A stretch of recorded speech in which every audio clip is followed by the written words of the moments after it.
Hi, I'm Scott, and welcome to my messy little workshop. Today we're going to be cleaning up and removing the rust from this 16-inch Craftsman scroll saw. Alright, let's talk a little bit about the saw. It's a 16-inch Craftsman. It's a variable speed saw. It works. Variable speed works on it. There's probably 5 hours on the saw. It just sat in a garage and got all rusty and dirty. Alright, so first off, I just sprayed it with some LA Awesome. This is just to pull up the loose stuff that's on top. It's really not going to do much for us, but it'll make me feel better.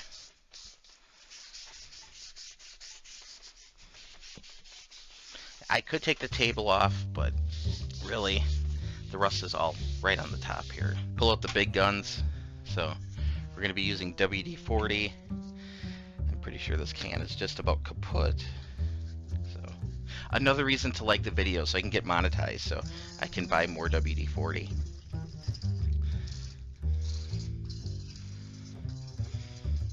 So that was not too exciting. All right.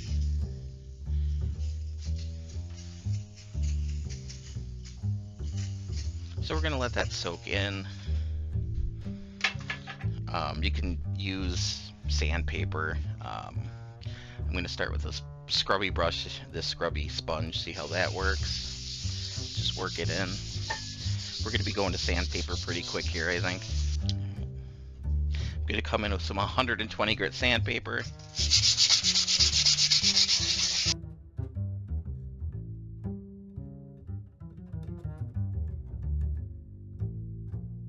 So we'll sand, and I will be back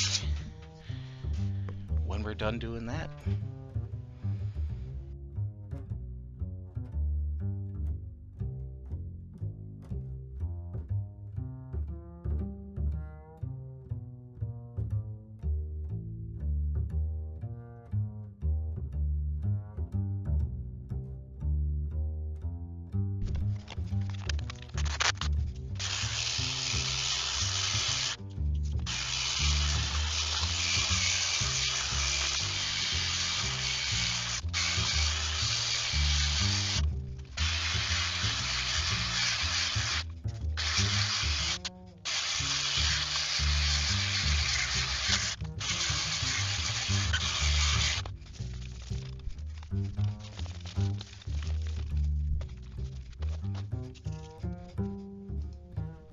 Alright, so I've tilted the table, and I have been using just a drill with a 5-inch piece of sandpaper on here.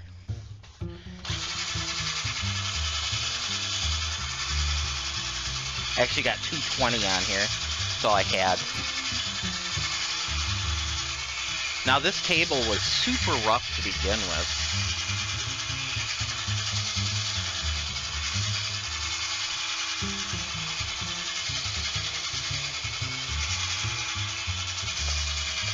Just gonna keep it moving and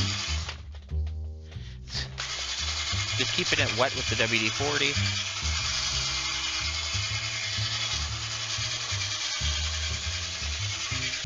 And that looks much better.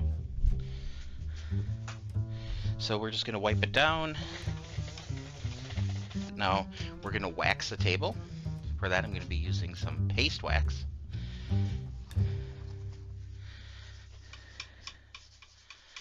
Minwax is pretty much the way to go these days.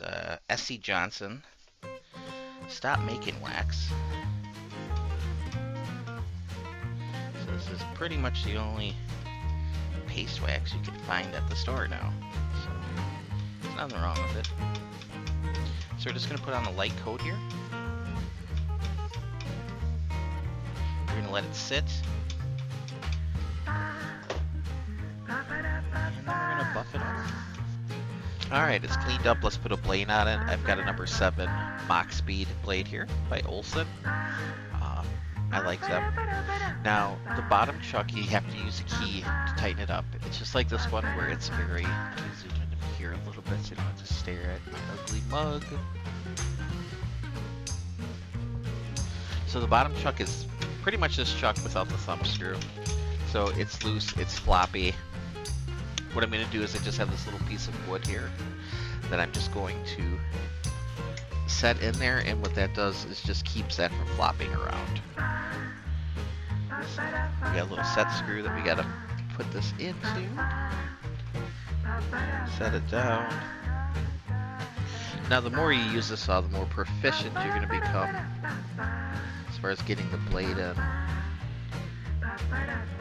It's nice and tight. Remove my piece of wood. And then bring down the front on the top and clamp the blade in. And then we're going to turn this to tension it.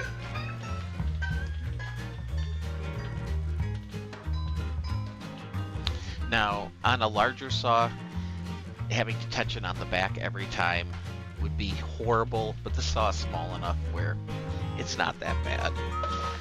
I got a machinist square here. It is square. This table does tilt 45 degrees in one direction.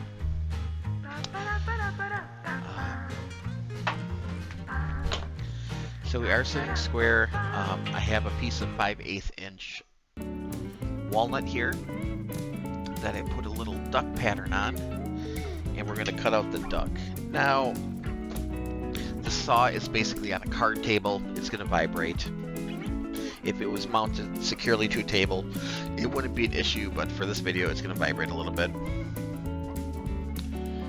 So, let me zoom in a little bit more.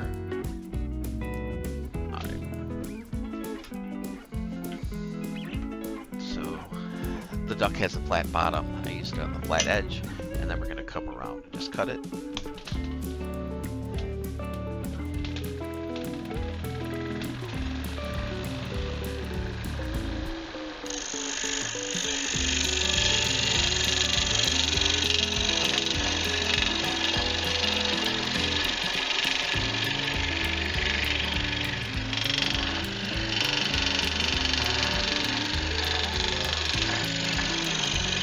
I mean, for an entry-level saw, this is adequate.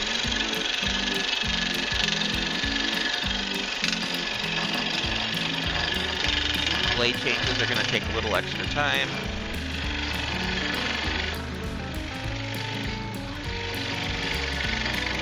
If you're just starting out and find one of these on Marketplace, I wouldn't have any issues paying, $50, $75 for it. It's in good shape.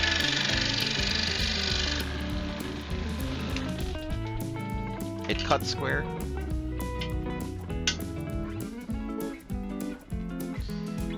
Peel the pattern off here. So the pattern was just blue painter's tape, and then a paper pattern was spray adhesive on top. There we go. We got a little duck.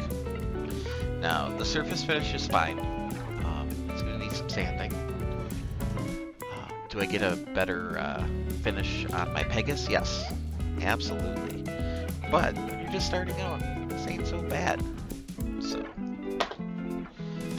my biggest qualms are the fact that you need to use a key.